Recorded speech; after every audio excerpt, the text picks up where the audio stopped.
Olá pessoal, eu sou Edivaldo Toledo, estamos no mais um programa do Isso Pode Ajudar e a partir do mês de janeiro nós vamos falar de um assunto um pouco delicado, tentando abordar também o mês do Janeiro Branco, que é o mês da conscientização da saúde mental. Não consigo ver saúde mental construída se você não tiver um ambiente, seja ele familiar ou também um ambiente de trabalho ou social, saudável.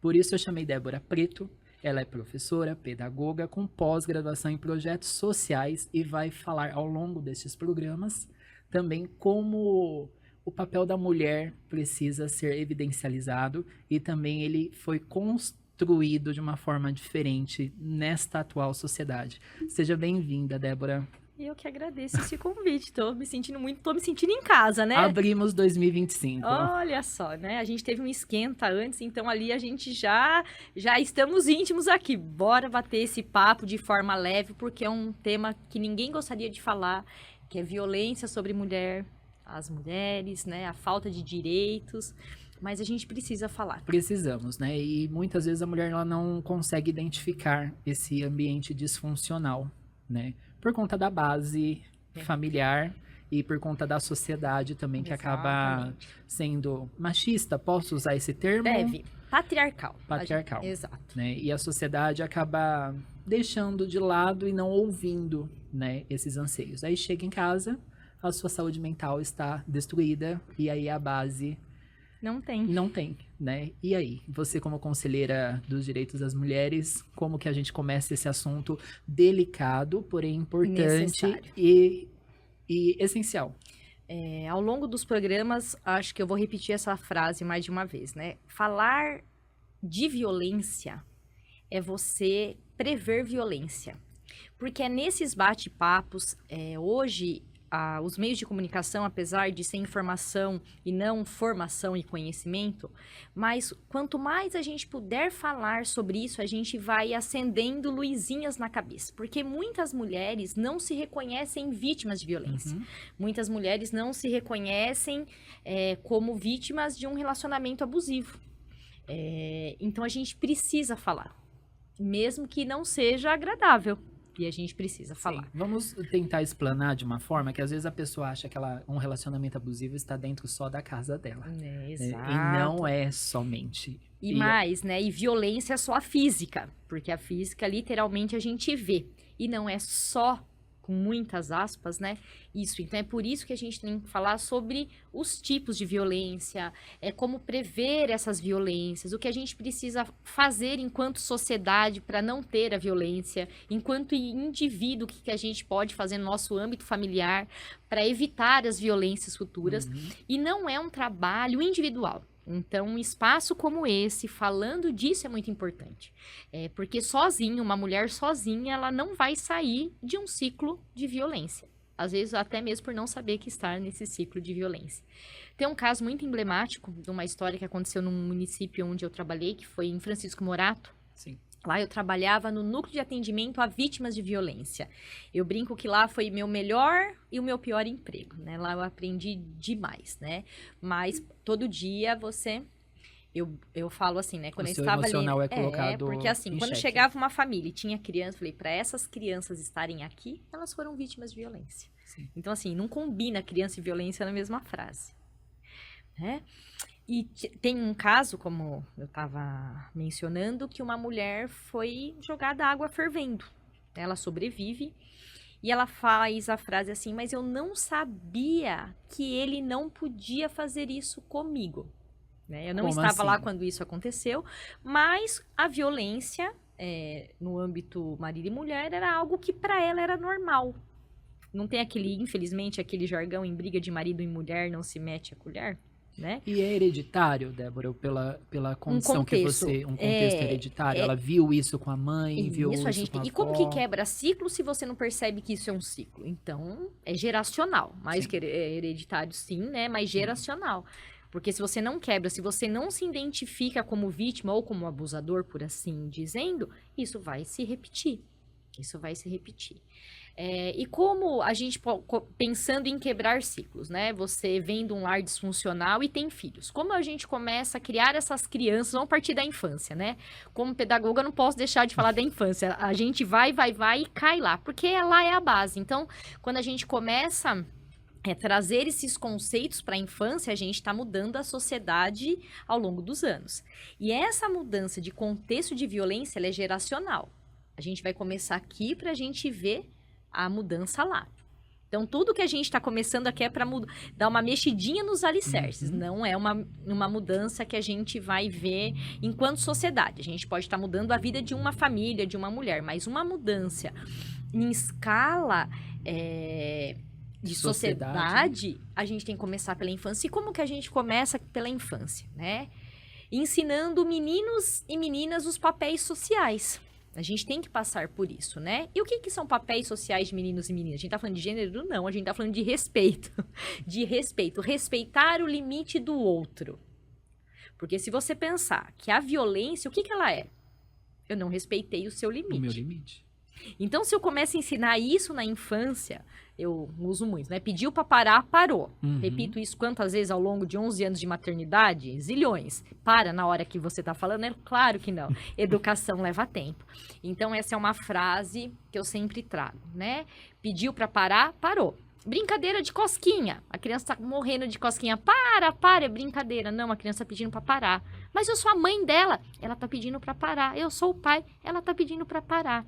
Então, é a gente começar a respeitar os indivíduos como eles são. Ele é um sujeito de direito. Começa pela infância, as crianças que são sujeitos de direito, e a mulher são sujeitos de direito. Só que num modelo de sociedade patriarcal, tanto crianças e mulheres, elas não têm direitos. Elas não são vistas assim.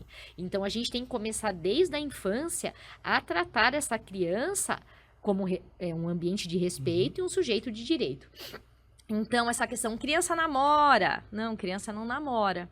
Porque esse namorar, você já está ultrapassando um limite de um futuro abuso, de um possível abuso. Então, por isso que a gente não tem como falar de novo lá na frente se a gente não começar aqui. Percebe como os assuntos estão interligados. E como a questão, a gente já havia dito isso fora daqui, né? Da questão da autoproteção. E por que isso? Que é ensinando para a criança o que pode e o que não pode em relação ao seu corpo. Onde que pode tocar? Qual que é o nome das partes do seu corpo? A gente tem que ensinar desde criança. Não chama bolachinha. Tá. A gente tem que nomear. Isso chama vagina, isso chama vulva. E por que esse medo de dar nomes? É o nome correto e a gente tem que ensinar. Porque como que a criança vai contar um caso de violência? Mexeu na bolachinha até chegar nisso. Fica no mundo muito lúdico. E é claro que os abusadores aproveitam desse universo lúdico para nomear de forma bonitinha, né? Porque na cabecinha da criança fica mais difícil de entender aquilo com nomes associados. Cheirou a florzinha. Não, a florzinha tá no jardim, aquilo ali não chama florzinha. Entendi. Então, a gente precisa começar desde a infância, a questão da autoproteção, que a gente usa muito a ferramenta do semáforo do corpo, onde pode tocar, onde não pode, coisas que muitos pais fazem, dá um beijinho de selinho, o que tem de mal nisso? Muito mal, porque a boca da criança não deve ser beijada, ela não deve pôr a boca em lugar nenhum e ninguém pode pôr a boca nela, por assim dizer. Sim, princípios éticos e de higiene, né? Também, né? Mas é ato de amor, pode ser, mas beija outro lugar, porque a boca também é uma área sexual. Sim.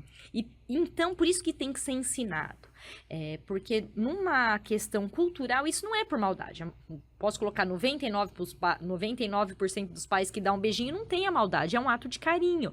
Mas a gente precisa começar a sinalizar que essa postura, se o papai e a mamãe podem dar beijinho de biquinho e eles me amam, o tiozinho também pode, o avô também pode, o tio da peru, o professor. Não pode. Então, é por isso que em casa a gente precisa orientar. Uma frase que às vezes você ensina, mas você fala, por que eu ensinei, né? Meu corpo, minhas regras, né? Seu corpo, suas regras, mas a unha tem que cortar. Não tem essa, né? Seu corpo, suas regras, mas tem que escovar o dente. Não se aplica nesse cenário, nesse contexto. Não vem, não. E por que você precisa ensinar? Porque, infelizmente, um dos índices do Anuário de Violência, agora de 2024, que são os dados de 2023, né? O abuso de vulnerável aumentou demais. E quem são os vulneráveis? As crianças. Então, a não educação sexual ou de autoproteção, como a gente anda nomeando, né? De autoproteção, isso facilita para o abusador, porque se a criança não entende que é meu corpo, minhas regras, pediu para parar, parou, que aqui eu não posso beijar, aqui eu não posso pôr a mão aqui, então é sinal vermelho. Isso facilita. E se a criança entende nesse contexto também, aí a gente falando um pouco de um lar violento, né? Esses padrões acontecem em casa, na vida adulta ela não vai conseguir separar. Ele te bate porque ele te ama. Bati em você porque eu te amo. Eu quero o seu bem, Joãozinho. Então a mamãe te bateu para você aprender. Não, o bater não é para aprender. O bater não tem a ver com amor.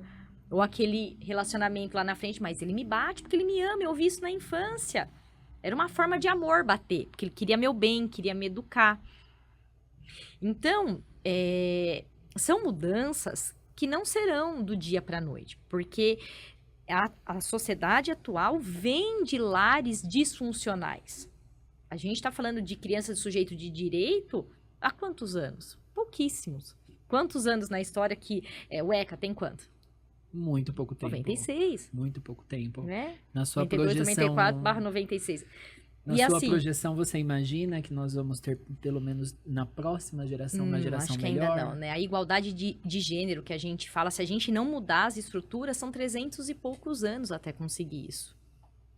300 e anos. poucos anos, né? Tem um dado da ONU que depois a gente até pega e põe uma legendinha com os números corretos. Mas assim, é para mais de 100, mais de 200. Não vamos ver Não reflexos vamos, positivos. porque a gente precisa mudar na base, né? E como você traz como uma conselheira municipal do direito da mulher, né? Os conselhos municipais trabalham para isso, para a gente começar a provocar a sociedade naquilo que tange direito de nós mulheres e das crianças, né? De meninas e meninos, por assim dizer. E eu sou mãe de menina e menino. E eu faço uma frase com muita frequência, né? A gente precisa educar os nossos meninos para que a gente não precise proteger as nossas meninas. Porque em sua grande maioria, quem são os abusadores e os agressores? Os homens. Os homens. Então, cabe a nós, responsáveis pelos meninos, eu ia falar nós mães, e aí você já vê que eu parei, né? Porque nós mães, não, nós pais e mães de meninos, né? Sim. Porque aí a gente já tá colocando a responsabilidade na mulher, na de mãe, novo, de novo. Uma, né? Mais uma responsabilidade. Isso, tá vendo? Tá vendo? Os assuntos, né? Eles não são, não é uma linha reta, não tem como, né? Não tem faz como. assim. E ensinar esses meninos, né? Como se comportar perante as meninas. Aquela coisa do menino, desde a infância. Tá na idade de namorar, é o garanhão. Menina, fecha a perna sem direito, se comporta direito, menina. Isso a gente já tá dando papéis funcionais e sociais do que os meninos podem e as meninas não. Quais serão esses comportamentos esperados deles socialmente, né? Se a gente vê na história como se iniciava as vidas sexuais dos meninos. Sim, aquela pressão social trágica. E aí, onde os meninos buscam informações que deveriam ser de orientação sexuais, em padrões de vídeos que não é o que acontece na vida real. E aí, o que se espera? Porque não fala não, tem agressividade. Então, para a gente chegar nessa mudança, são muitos pilares que precisarão ser mexidos. E, mais uma vez, não olha lá, não tá vendo? Problema. Tá vendo lá? Somos humanos e nada de... E fala pouco, né? Com as mãos, né? Nada delicado, no caso, aqui. Que precisarão ser mexidos para que a gente tenha uma sociedade em que direitos são garantidos, que mulheres encontram paz nos seus lares, né? Dos feminicídios, só trazendo um dado, 64,3% dos feminicídios, que é a morte de mulheres, e a motivação é o gênero, foram dentro das suas casas. Débora, deixa eu fazer uma pergunta Claro. que não estava nem no script, mas é uma curiosidade minha, né? Eu transito em várias, por conta da minha profissão, né? Transito muito em classes elitizadas e trabalho com públicos não tão favorecidos. Os dados, quando a gente imagina desses casos, a gente imagina sempre na periferia. Sim.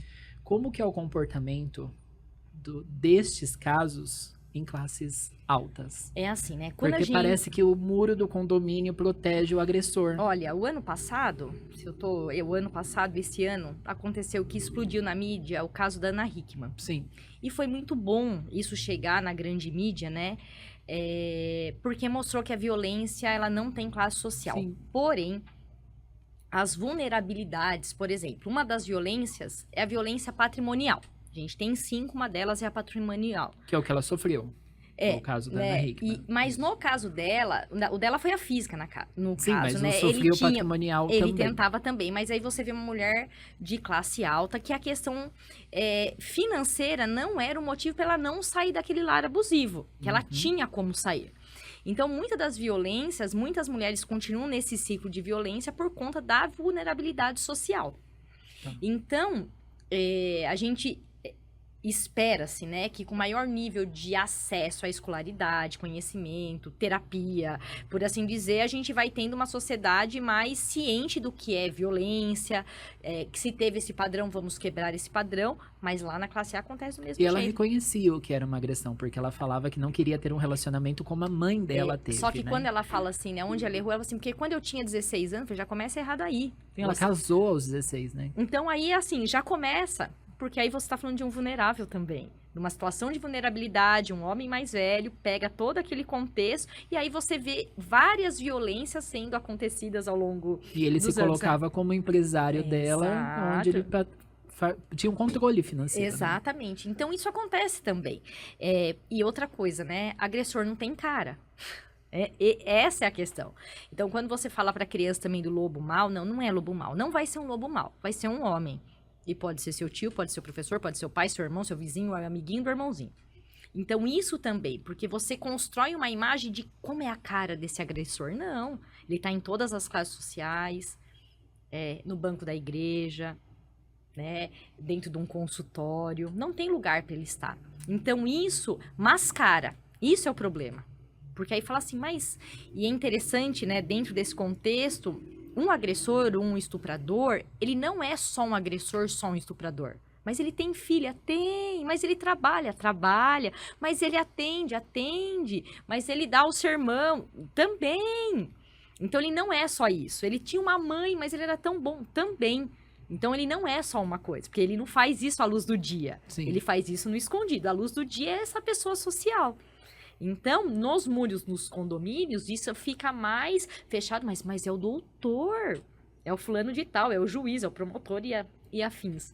Então, isso dá essa mascarada com toda certeza, sim, mas não que não aconteça.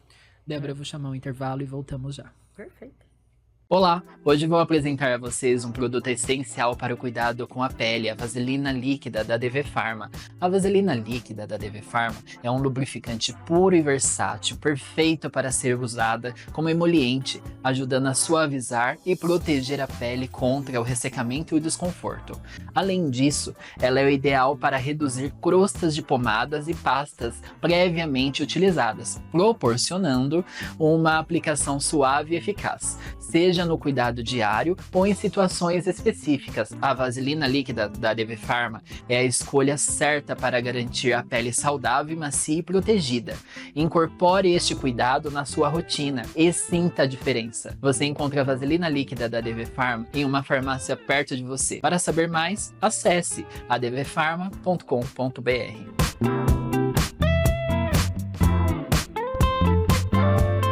Olá pessoal, estamos de volta com a Débora Preto. Débora, qual é a dica num mundo tão complexo e tão difícil para a mãe de meninos, para que ela construa uma geração melhor de criação? É abrir diálogo, né? Ser um lugar seguro para falar. Muitas crianças têm medo de contar, porque sabe que vai... em vários assuntos, quebrou o vidro, quebrou o vaso. E aí, se a criança é punida porque ela quebra o vaso, ela tem medo de contar, porque ela sabe que vem a punição. Né? Então, quanto mais a gente respeitar a infância, entender que até o quebrar do copo é natural, como a gente derruba aqui, né? Assim, a criança também, a gente vai trazendo essa criança próximo da gente. E esse ambiente seguro, a criança pode vir contar o que está acontecendo. Falar com as crianças, dar esse espaço que a criança é sujeito de direito, que elas possam ter escolhas reduzidas, mas que a criança sinta-se que ela tem autonomia também. Isso é importante para a infância, porque você vai construindo um sujeito mais responsável, um sujeito que respeita a vontade do outro, a hora de falar, o toque, a hora que o toque é bem-vindo, aquela criança que chega no ambiente tem que beijar todo mundo. Não, a criança não precisa beijar todo mundo. A criança está se respeitando e ensinando para ela que ela não precisa que deixa que beije. Ensinar quem é as pessoas que podem tocá-la, quem que pode te trocar. Você vai dormir na casa do amiguinho. Quem pode dar banho em você lá, quando a criança é menor, ou dormir? Nem o titio, não, nem o primo, ninguém. Você vai... E é aquela coisa, né? Não é uma vez sendo dita. É ao longo dessa infância você conversando e ensinando, trazendo esse ambiente seguro para que caso haja uma violência, essa criança saiba onde pedir ajuda e contar o que aconteceu. E a gente usa uma expressão sobre a demanda espontânea também. A criança, ela não tem repertório, aquela história assim, a criança não mente, a criança mente. Porque ela tem repertório do desenho, sim, do social, do amiguinho. Mas em assuntos sexuais, a criança ela não tem repertório. Aonde que ela vai ter elementos para criar algo? É algo muito fora dela. Então, quando uma criança vir queixar-se, né, que você seja esse ponto de segurança, acolha e vá atrás da informação. Porque ali tem verdade. Porque essa criança teve segurança para poder vir contar. Então, a dica, nomear as partes, né? O que pode, o que não pode, qual é a parte, como que chama, em que lugar que pode tocar, na cabeça pode tocar e aqui não pode tocar, ninguém não pode tocar. E você vai ensinando a respeitar. E para um menino, né? Qual é essa questão do respeito e da função social? Serviços domésticos, né? Ajuda. O menininho ajuda também? Claro, a gente não está querendo fazer um ser humano funcional. Sim. É sobre. Então, parece-me aqui que tem a ver lavar louça como um rapaz violento, porque a violência, ela vem de uma questão de poder, do mais forte sobre o mais fraco. E muito se tem na sociedade o quê? O homem, eu sou mais forte, então as mulheres e as crianças estão abaixo, elas me devem essa subversão. Sim. Então, se você ensina para esse menino qual é o papel social dele, que ele não é melhor, que ele é igual, né? Que não é o serviço da mulher, é você daqui para ajudar, porque é a sua casa também. O respeito com a menina e o menino, a menina, a gente infelizmente escuta muito a menina, 2 irmãos, a menina é responsável por fazer isso e aquilo, e o menino não, o reizinho da casa. Não, ele não é o reizinho da casa. É entre irmãos mesmo, esse respeito, esse cuidado de proteção. Ensinar para os meninos, quando as meninas menstruam, o cuidado que tem que ter, o que é, por conta dos cuidados com o outro, que são temas que a gente tem que tratar como saúde. É olhar para essa questão sexual pelo viés da saúde, do amadurecimento dos corpos, tratar isso com naturalidade do ser humano e não com esse tabu erótico. Mas segura esse assunto que eu quero colocar no segundo programa. É uma pergunta, tá vendo só? É uma pergunta assim, qual é a dica, né? Seja amigo dos seus filhos, né? Tenha um ambiente seguro para que esse diálogo possa acontecer. Tá certo. Ótimo, Débora. Muito obrigado por ter vindo. Eu quero que você deixe suas redes sociais. Qual que é seu arroba? É facinho. É a Débora Preta. É fácil de achar. Então, procurem e adicionem a Débora. E para você que procura atendimento domiciliar, entre em contato conosco no @cuidar a saúde ou acessando o site edivaldodetoledo.com.br ou então no nosso WhatsApp 11 94007 5391. E aguardo você na próxima semana. Até mais. Tchau, tchau.